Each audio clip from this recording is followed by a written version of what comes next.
Bueno, empezamos de nuevo. Entonces el tema de nuestro estudio ahora justamente es, la pregunta es, ¿cuál es el sello de Dios? ¿Cuál es la marca de la bestia? ¿Quién los pone? ¿A quiénes son puestos las dos cosas y cuándo? Entonces, nosotros sabemos que el sello de Dios es la promesa de Dios a su pueblo, porque es el cumplimiento de la promesa del nuevo pacto, que tengamos escrito el nombre de Él y de Jesús frente.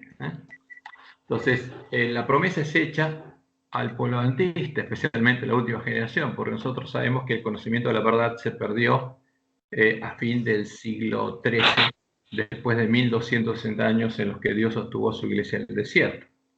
Y cuando se perdió el conocimiento de la verdad, ya nadie más pudo entrar al reino de Dios. Por eso Jesús dice que es una puerta abierta. Y esa puerta, cuando fuera encontrada, esa generación sería la última. Entonces, y como decía la profecía, la que la encontraría sería el pueblo que había profetizado por primera vez, al que Dios le mandó profetizar de nuevo. Y la promesa es justamente que el que va a recibir la bendición de Dios, el que va a recibir el sello de Dios, va a ser el que lea, los que oigan las palabras de la profecía y guarden las cosas en ellas escritas, porque el tiempo está cerca. Sería la última generación la que recuperaría el conocimiento de la verdad y recibiría esta bendición. Jesús dice, bienaventurado el que guarda las palabras de la profecía de este libro. ¿Por qué? Porque vengo pronto. Y además, este es un tema muy delicado, porque este mensaje no es nuestro, sino es de Dios, y Jesús testifica a todo aquel que oye las palabras de la profecía de este libro. ¿Y quién las va a oír? Le está hablando al pueblo adventista, porque son dirigidas al pueblo adventista, al pueblo que tiene que profetizar de nuevo.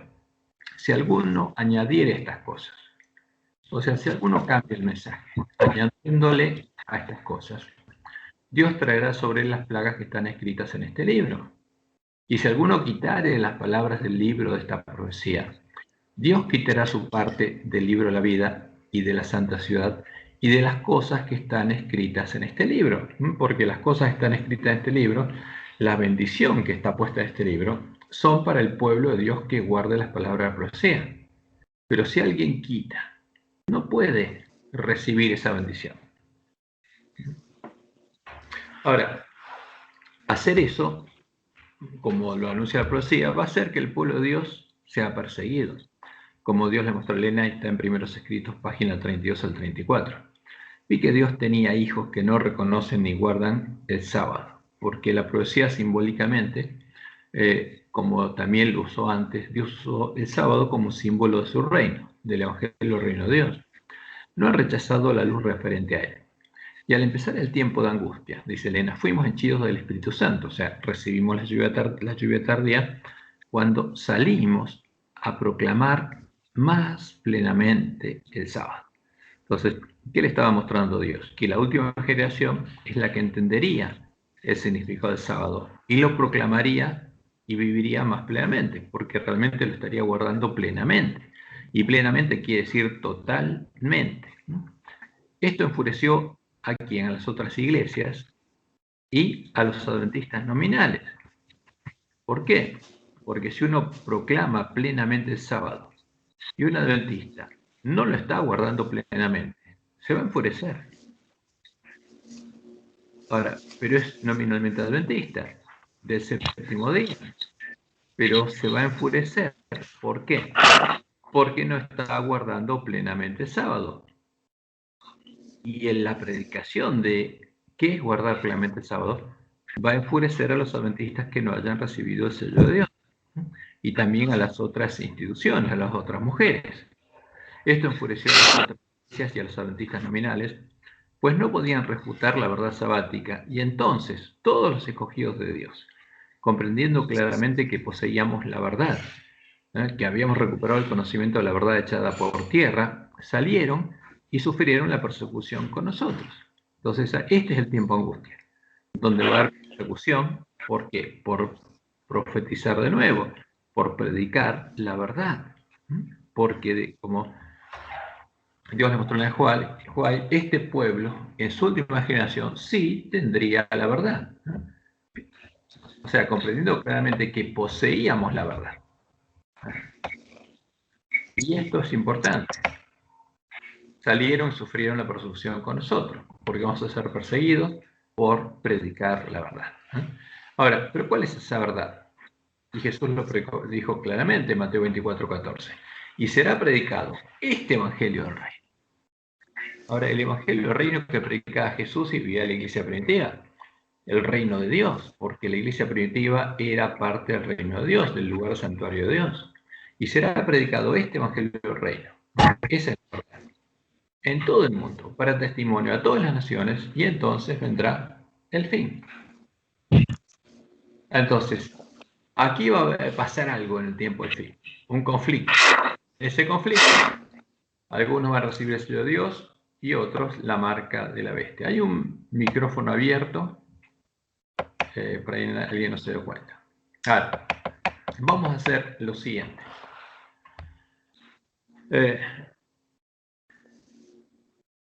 El sello de Dios, porque muchos adventistas, porque por tradición lo confundimos con el sábado. Pero vamos a dar la respuesta y después vamos a dar la razón. Vamos a estudiarlo con la Biblia y con los testimonios. Y una cosa importante es que muchos adventistas creen que el sello de Dios es el sábado, pero el sello de Dios no es el sábado, no es el séptimo día de la semana. Y el sello de Dios no lo van a recibir los que descansen y adoren el sábado.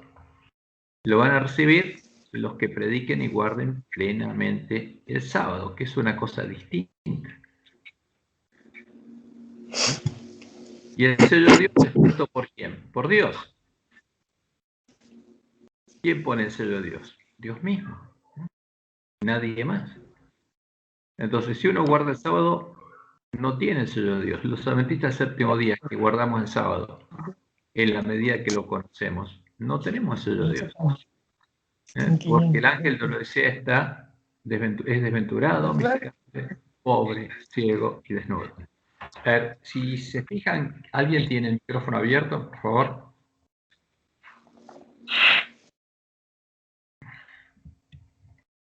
Bueno, entonces, el sello de Dios es puesto por Dios sobre los que entran en su sábado, en su reino, como dice el autor de Hebreos, en Hebreos 4. Y guardan plenamente el sábado, recorren el camino angosto y llegan a tener la fe y el testimonio de Jesús. O sea, solo se puede recibir el sello de Dios cuando Dios pone su nombre en nuestra frente, como dice el Apocalipsis 14:1. ¿Y qué significa eso? Tener el carácter de Dios. Entonces, como un árbol malo, como somos nosotros, que tiene un mal tesoro en el corazón, puede llegar a tener el nombre de Dios escrito en la frente? Y para nosotros es imposible, pero esa es la promesa del Evangelio del Reino de Dios.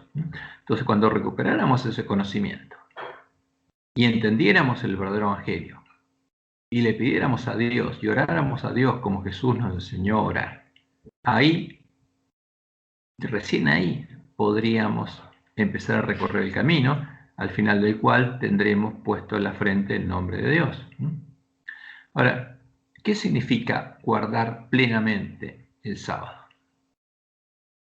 Y significa dos cosas. Si nos referimos al sábado semanal, guardar plenamente el sábado semanal, el cuarto mandamiento, significa santificarlo, apartarlo para dedicarlo ¿a quién? A estar con Jehová.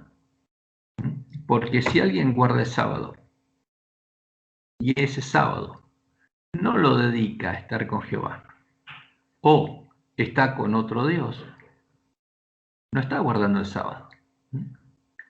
Porque el cuarto mandamiento es claro: acuérdate del día de reposo para santificarlo. Además, el séptimo día es reposo ¿para quién? Para Jehová tu Dios. Entonces, el que no guarda el sábado, adorando y dedicándolo, apartándolo, santificándolo para estar con Jehová, no lo está guardando, está engañado. Entonces, si yo en sábado descanso, no guardo el sábado, porque descansar un día no es guardarlo. Guardar el mandamiento es dedicarlo a Jehová. Si yo descanso el domingo y estoy con Jehová, ¿a quién lo dedico? A Jehová. Si el sábado lo dedico a Jehová, estoy con Jehová. Si el lunes lo dedico a Jehová, estoy con Jehová. Pero si el sábado estoy con Baal y adoro a Baal, no guardo el sábado. Entonces, si un adventista el domingo, como dice Elena de White, cuando esté la ley dominical, no trabaja y descansa, pero ese día está con Jehová, no va a estar guardando plenamente el domingo. Eso no es lo que quiere Satanás, quiere otra cosa, que en el domingo lo adoremos a él. Entonces, guardar plenamente el sábado o el domingo es otra cosa. Cristian. Sí.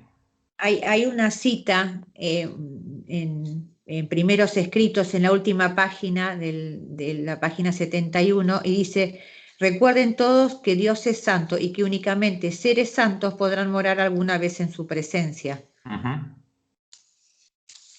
Y para morar en la presencia de Dios, como dice el autor de Hebreos, buscar la santidad sin la cual nadie verá al Señor. O sea, los 144.000 van a tener el nombre de Dios escrito en la frente y van a estar sin mancha delante del trono de Dios. ¿Qué quiere decir eso? Que Dios cumplió la promesa del Evangelio del Reino de Dios en ellos. Porque ya están sin mancha delante del trono de Dios. O sea, nacieron de Dios y siguieron el camino angosto que lleva a la vida, pero ese camino lo recorrieron con Jesús.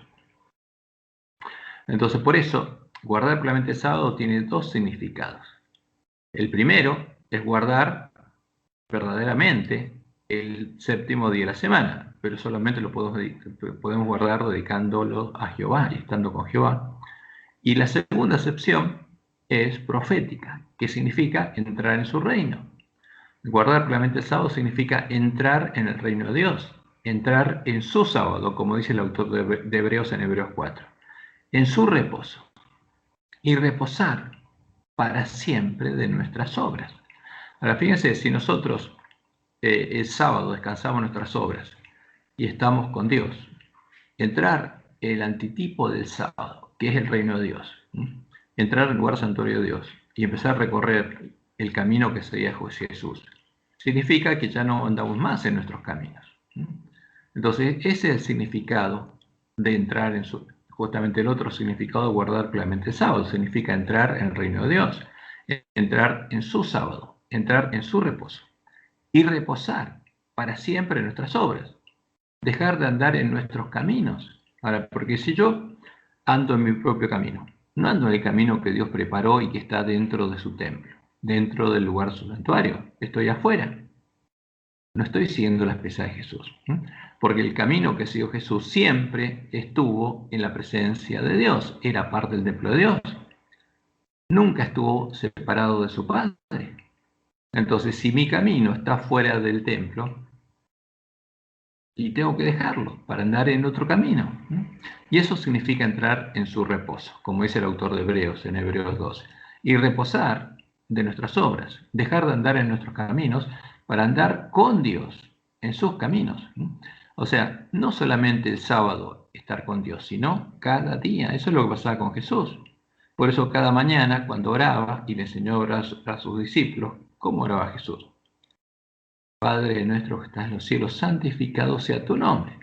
¿Y cómo puede ser santificado el nombre de Dios? Tiene que estar escrito en nuestras frentes. Es la única forma en la que el nombre de Dios puede ser santificado y el mundo pueda conocer a Dios, como Dios lo anunció. Y venga tu reino, dice Dios, Jesús a su Padre. ¿Para qué? Para que venga a morar con Él, para que ande con Él en ese día y hágase tu voluntad. Entonces, cuando uno entra al reino de Dios, tiene que ser para andar con Dios en sus caminos y ya no más en los nuestros. Ahora, si nosotros volvemos a nuestros caminos, quiere decir que salimos del templo. Entramos para andar en la senda que está en el lugar santuario de Dios, la senda angosta, pero si volvemos a nuestro camino, no estamos más ahí, estamos afuera. Entonces, eso significa entrar al reposo de Dios, porque el sábado es un símbolo del reino de Dios. Y entramos para andar con Dios en sus caminos, en la senda angosta, siguiendo las pisadas de Jesús, haciendo las obras que hacía Jesús, las obras que Dios preparó para que nosotros anduviésemos en ellas, como dice Pablo en Efesios 12. Hasta llegar ¿a dónde? A la cima del monte Sión, como los 144.000, hasta alcanzar la estatura de Cristo, como dice Pablo. Ahora, el que alcanza la estatura de Cristo refleja plenamente el carácter de Jesús. Y Jesús reflejó plenamente el carácter de Dios. O sea, tiene el nombre de Dios y del Cordero escrito en la frente. Y es el verdadero evangelio. Y por supuesto que es posible, porque Jesús nos mostró que es posible. Él, siendo hombre, venció. Y por supuesto, como dice la profecía, y lo dice Apocalipsis 12, los que entraron al reino de Dios llegaron a ser vencedores y menospreciaron sus vidas hasta la muerte. Entonces, ese es el sello de Dios. Y tener el sello de Dios es tener el nombre de Dios escrito en la frente. Es tener el carácter y el amor de Dios ya en el corazón.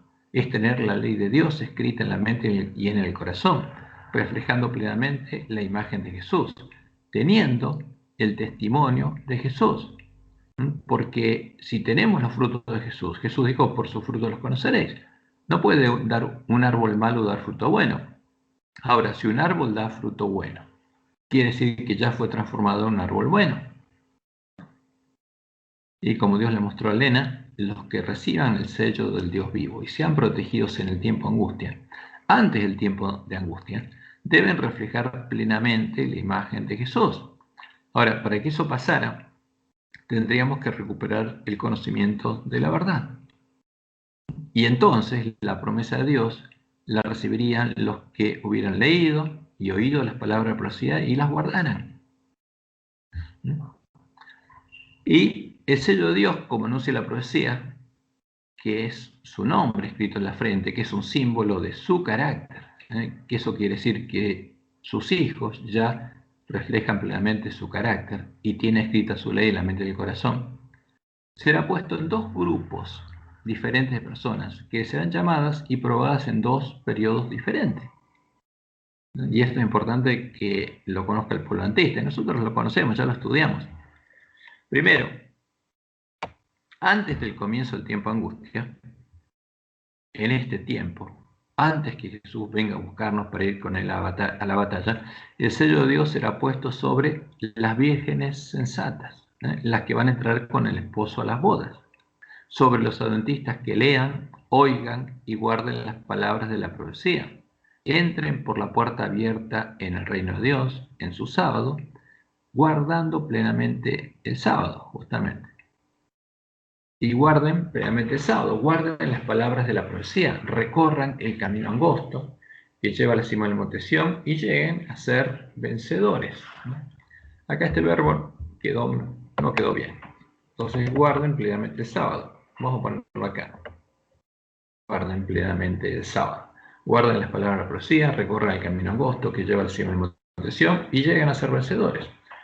Y ahí, al final de este periodo, Jesús va a separar el trigo de la cizaña, las plantas de trigo maduras de las plantas de cizaña maduras y con fruto. Ahora, fíjense que eso va a pasar ¿dónde? En la iglesia adventista. ¿Va a haber plantas de cizaña maduras? Sí. ¿Va a haber plantas de trigo maduro? Sí. ¿Qué fruto van a tener las plantas de trigo maduro? El mismo fruto que tuvo Jesús. ¿Y qué fruto van a tener las plantas de cizaña maduras?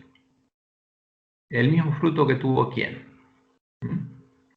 El primero que lo tuvo fue el príncipe de este mundo.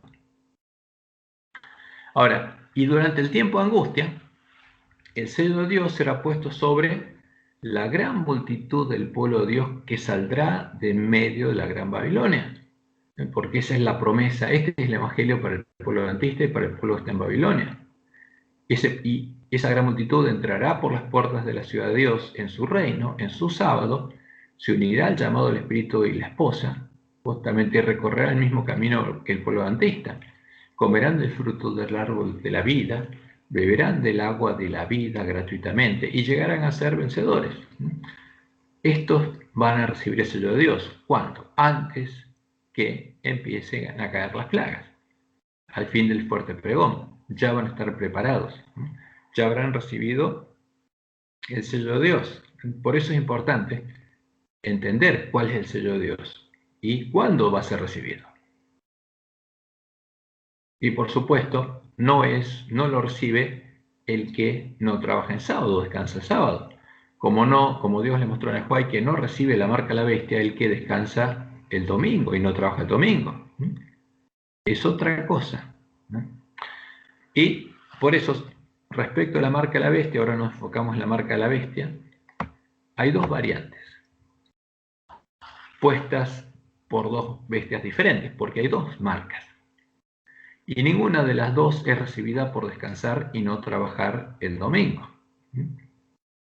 Ninguna se recibe por no trabajar el sábado. El sello de Dios no se recibe por no trabajar el sábado. Y la marca de la bestia tampoco se recibe por no trabajar el domingo. Como Dios le mostró a Elena, el que no trabaja el domingo no va a recibir la marca de la bestia por eso. Entonces, y hay dos marcas. Primero está la marca que pone la bestia político-religiosa. Y nosotros sabemos que una nueva bestia se forma por la unión de una religión y un Estado. A eso llama bestia la Biblia, porque hay dos bestias que son el padre y la madre de todas las bestias. El gran dragón escarlata, que tiene 7 cabezas y 10 cuernos, y la bestia religiosa Apocalipsis 13, que es símbolo de la obra de la gran ramera, que también tiene 7 cabezas y 10 cuernos. Ahora, pero cuando esas dos se unen, y se une una cabeza del dragón con una cabeza de la ramera, se forma una nueva bestia. Y esa bestia es la unión de una religión y un Estado para obligar a los hombres a adorar a la bestia religiosa y a su imagen, a su ídolo. La imagen del dragón a la que ella adora, porque la gran ramera adora al dragón. ¿Y cómo la adora? A través de sus tradiciones, a través de sus diferentes ídolos. Y justamente la bestia, nueva bestia, establece a esta adoración como la religión oficial y obligatoria del Estado. Y empieza a obligar a los hombres a que adoren a la bestia a su imagen. Y la bestia que suba de la tierra hará la misma obra que la bestia romana. Y en la ley dominical activa, porque por guardar la ley dominical pasiva nadie recibe la marca de la bestia, ni tampoco por violarla. Es parte de la ley dominical activa, y con esa ley eliminará la libertad religiosa y establecerá que, primero, todos los hombres adoren a la bestia. ¿Quién es la bestia? A la religión, a la Gran Babilonia, a la bestia Apocalipsis 13, que en ese tiempo va a ser la unión de todas las rameras de la tierra, y a su imagen, a su ídolo. Y en el caso de la bestia romana, justamente, que es el tipo de la bestia que subiera a la tierra, justamente la imagen fue, ¿qué cosa? ¿Cuál fue?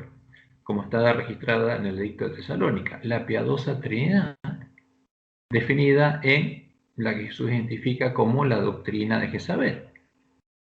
¿Y qué hacía el Imperio Romano? Obligaba a adorar a la piadosa Trinidad. Y al que no la adoraba, le ponía una marca, un nombre. Entonces la bestia que suba de la tierra era lo mismo. Va a obligar a todos los hombres que adoren a la bestia y su imagen. Y le pondrá una marca a los hombres que adoren a la bestia religiosa y a su imagen, para que solo ellos puedan comprar y vender. Entonces, si alguien quiere seguir comprando y vendiendo y no perder sus derechos civiles, tiene que adorar a la bestia y a su imagen. Y en el caso de la bestia romana, la marca que les puso a los hombres fue el nombre de cristiano católico. Al que adoraba a la imagen definida en la doctrina de la Trinidad, la bestia romana le ponía el nombre de cristiano católico. Por supuesto, ese era un ciudadano ilustre del Estado. Pero el que no la adoraba, y lo mismo hacer la bestia que sube a la tierra, los que no adoren a la bestia su imagen, justamente establece esta ley que no pueden comprar ni vender. Establece que sean despojados sus bienes y sean castigados por el Estado. Eso es lo que va a pasar en la ley dominical activa. Como leemos en Apocalipsis capítulo 13, versículo 15 al 18. Y se le permitió infundir aliento ¿a quién? A la imagen de la bestia. Entonces, ¿quién infunde aliento a la imagen de la bestia? La bestia que sube de la tierra. Entonces la bestia que sube de la tierra infunde aliento a la imagen a la que adora a la bestia. Porque la bestia que sube de la tierra es una imagen de la bestia romana. Pero acá está hablando de la obra que hace. Infunde aliento, le da vida a la imagen de la bestia, a la que adora a la bestia, para que la imagen hable. ¿Cuál es la imagen que habla? Acá no está hablando de Estados Unidos, porque Estados Unidos, la bestia que se forma en Estados Unidos, es la que justamente infunde aliento a la imagen de la bestia, para que la imagen hablase e hiciese matar a todo el que no la adorase. ¿De qué está hablando acá? Que el Jesús, como Dios le mostró a Lena, al que adora a la bestia y falso profeta, va a hablar. Como está hablando ahora en este tiempo con muchos hombres. Y va a hacer matar al que no lo adora. Y hacía que a todos, pequeños y grandes, ricos y pobres, libres y esclavos, se les pusiese una marca en la mano derecha o en la frente. Entonces acá hay una marca. Y que ninguno pudiese comprar y vender, sino el que tuviese la marca o el nombre de la bestia, o el número de su nombre. Entonces, ¿qué significa esto? Entonces va a ser que se le ponga una marca en la mano derecha o en la frente y que ninguno pudiese comprar ni vender, sino el que tuviese la marca o el nombre de la bestia, o el número de su nombre.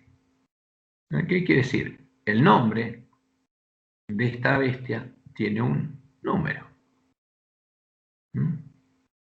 Aquí hay sabiduría. El que tiene entendimiento cuente el número de la bestia, pues es número de hombre, y su número es 666.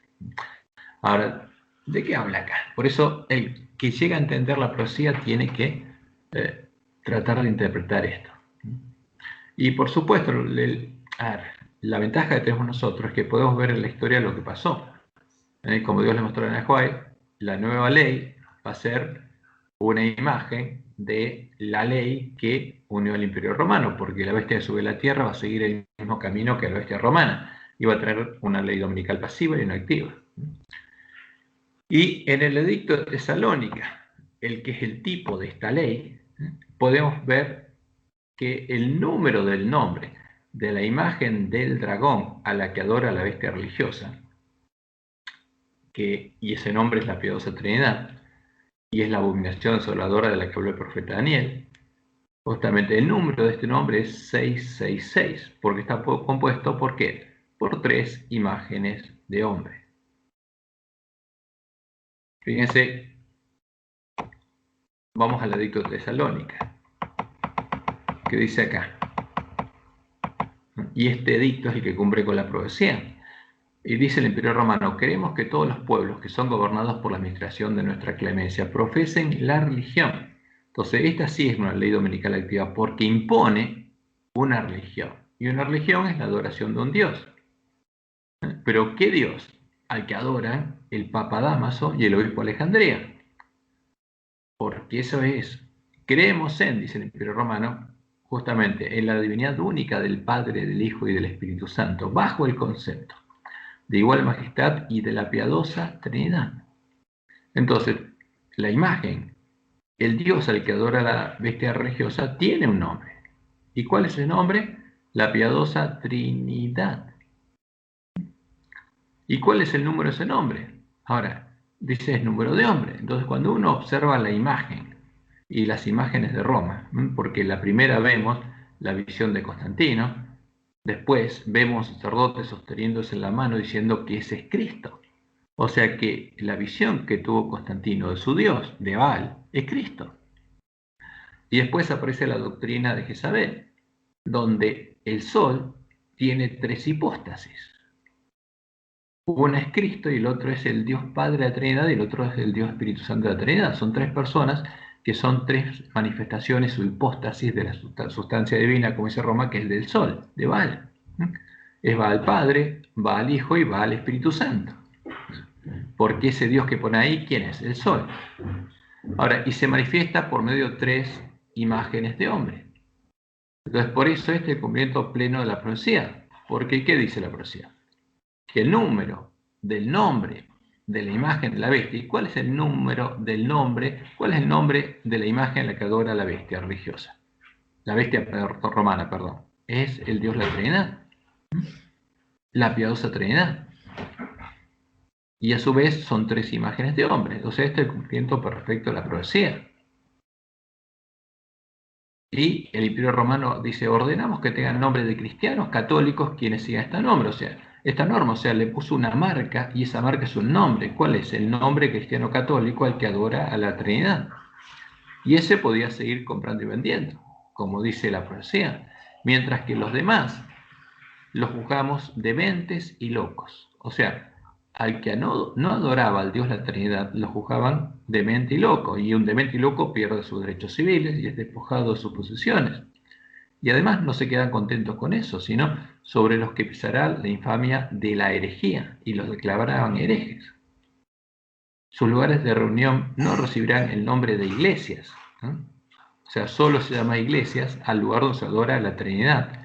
Y serán objeto primero de la venganza divina y después serán castigados por nuestra propia iniciativa que adoptaremos siguiendo la voluntad celestial. Entonces, cuando uno une la profecía con lo que Dios le mostró a Ellen White, que lo que va a hacer Estados Unidos es lo mismo que hizo Roma, y vemos que Roma también le puso una marca, un nombre, el nombre cristiano católico al que adoraba a una imagen, que está definida en la doctrina de Jezabel.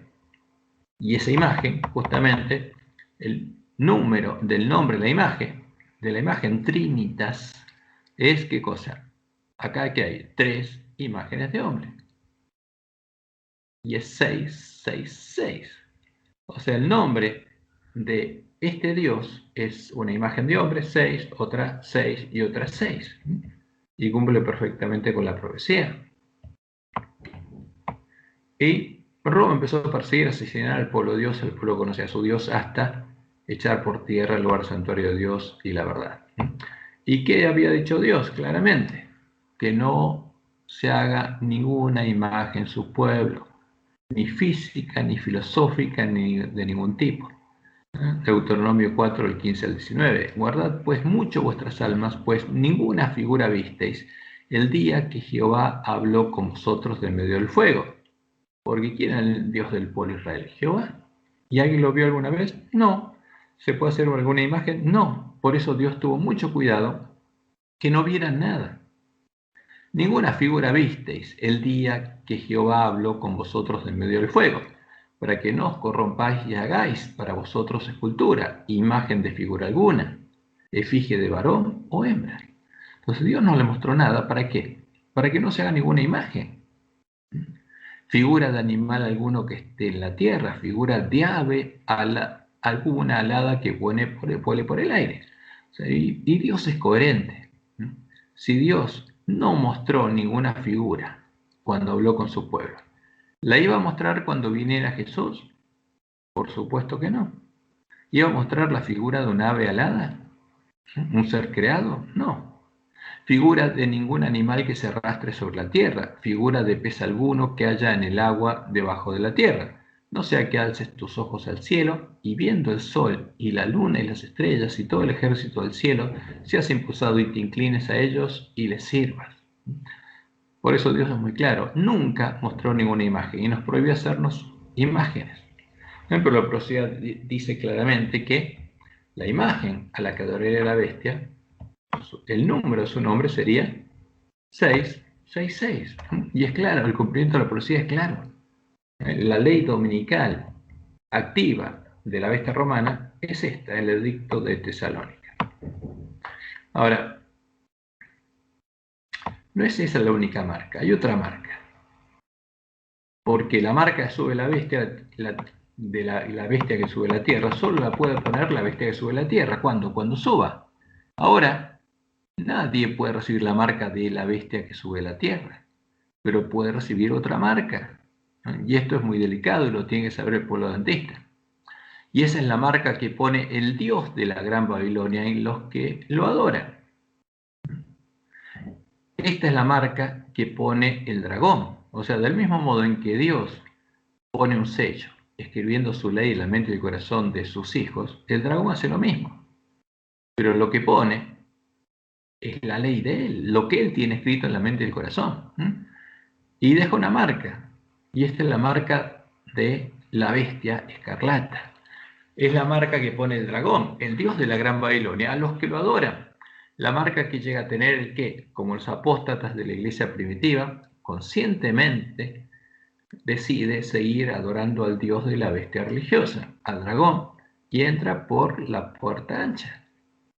Los apóstatas de la iglesia primitiva eran parte de la iglesia primitiva. ¿Conocían la verdad? Claro que sí. Hasta fin del siglo XIII no pudieron echarla por tierra, pero empezaron a perseguir al pueblo que conocía la verdad para exterminarlo, y ellos conocían cuál era la verdad. ¿Y por qué lo hicieron? Porque por tener la doctrina de Jezabel llegaron a conocer las profundidades de Satanás. Y el que entra por la puerta ancha se convierte en habitación de demonios, como Jesús dice. ¿Por qué? Porque no recibe el Espíritu de Dios, sino no recibe al verdadero Espíritu Santo de la promesa, sino al falso, al que habita en Roma, en Babilonia. Y se convierte justamente en habitación de demonios, en parte de la sinagoga de Satanás, como Jesús la llama. Y empieza a recorrer el camino espacioso que lleva a la perdición, siguiendo las pisadas de quién, no de Jesús, sino del príncipe de este mundo, y llega a conocer las profundidades de Satanás, llega a tener el nombre de Satanás, el carácter de Satanás escrito en su frente, en su carácter y en sus manos, en sus obras, en sus frutos. Llega a ser plenamente hijo del Padre de maldad. En vez de reflejar plenamente la imagen de Jesús, llega a reflejar plenamente la imagen de Satanás. Y esto es muy delicado. Y justamente esto es equivalente a recibir la marca de su nombre, de su carácter. Por eso la profecía habla de la marca de su nombre. Porque el carácter de Satanás es el que queda marcado en el que lo adora. Y esta marca será puesta sobre dos grupos diferentes de personas en dos periodos diferentes. Elena de White es muy clara. La marca que va a poner la bestia que sube a la tierra no puede recibirla nadie hasta que se forme la bestia. Pero hay otra marca, y es esta, que Jesús es claro en sus palabras, que es el carácter de Satanás. Y será puesta sobre dos grupos diferentes de personas en dos periodos diferentes. Como el sello de Dios será puesto en dos periodos diferentes, esta marca también. Primero, antes del comienzo de angustia, antes del comienzo del tiempo de angustia, fíjense, la marca de su nombre llegará a estar sobre las plantas de cizaña que habrán germinado, crecido y llegado a dar fruto en el campo del Padre Familia. O sea, ¿dónde va a haber personas que reflejen plenamente la imagen de Jesús? En medio de la iglesia adventista. ¿Y dónde va a haber personas que lleguen a reflejar plenamente la imagen del príncipe de este mundo antes del tiempo de angustia? En medio de la iglesia adventista. Porque la iglesia adventista es la primera cosecha. Y ese fruto va a estar en los adventistas que hayan rechazado el mensaje de Elías. Por eso Dios nos dice, he aquí os envío el profeta Elías. ¿Para qué? Antes que venga el día de Jehová. Y después de rechazar ese mensaje, hayan entrado por la puerta ancha, porque solo se puede entrar por la puerta ancha cuando uno toma una decisión consciente. Como Eva, cuando comió el fruto y fue engañada, no llegó a conocer lo que Satanás le quería dar a conocer, porque fue engañada. Y en cambio Adán, como tomó una decisión consciente, sí la pudo conocer y llegó a conocer la ciencia que Satanás quería enseñarle. Aquí ahora pasó lo mismo.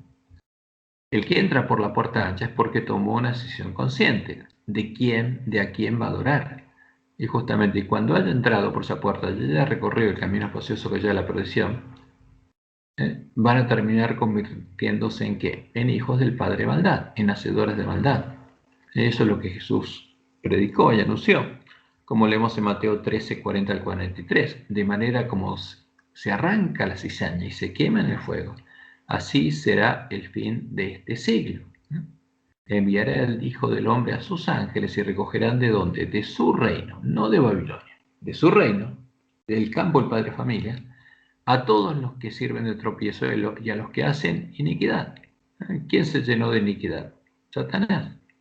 ¿Y quién sigue las pisadas de él? los que hacen iniquidad, y los echarán en el horno de fuego. Allí será el lloro y el crujir de dientes. Entonces, o sea, después de este zarandeo, separación y separación final, los justos resplandecerán como el sol, como Cristo en el reino de su Padre, porque tienen que iluminar la tierra con la gloria de Dios. El que tiene oídos para oír, oiga. Entonces, por eso es muy delicado esto, porque hay dos marcas y tenemos que identificarlas. La marca que pone la bestia política, religiosa, no puede ponerla hasta que Dios suelte los vientos y se forme esa bestia. Y después en todos los países se forman bestias similares. Hasta ese tiempo nadie puede recibir esa marca. Ahora, pero antes de ese tiempo, va a haber adventistas séptimo día, que van a tener la marca del príncipe de este mundo, porque van a ser hacedores de maldad y plantas de cizaña maduras. Y durante el tiempo de angustia, la marca es su nombre, o sea, el carácter de Satanás, será puesto sobre todos los hombres que hayan rechazado el llamado de Dios, hayan adorado a la bestia religiosa y a su imagen, hayan recibido la marca de la bestia político-religiosa y, hasta el tiempo de la séptima trompeta, no se hayan arrepentido de sus pecados, porque eso es lo que Jesús anunció. Al final de la sexta trompeta, cuando esté por sonar la séptima, va a pasar esto. Apocalipsis 9, 20 al 21. Y los otros hombres, que no fueron muertos con estas plagas, porque Satanás se le va a permitir matar a sus súbditos, ni aun así se arrepintieron. ¿De qué? De las obras de sus manos, ni dejaron de adorar a quién, a los demonios. ¿A quién estarían adorando? Si son habitación de demonios, ¿a quién adoran? A los demonios y a las imágenes, porque estarían adorando ídolos.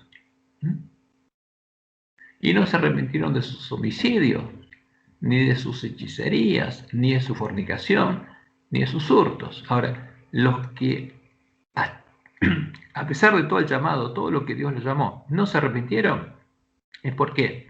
Porque ya reflejan la imagen del príncipe de este mundo. Y esto es triste, pero lo mismo va a pasar ¿dónde? En medio de nuestra iglesia. Por eso el llamado de Dios es a qué? A todos nosotros, para que podamos oír, leer, oír y guardar las palabras profecías.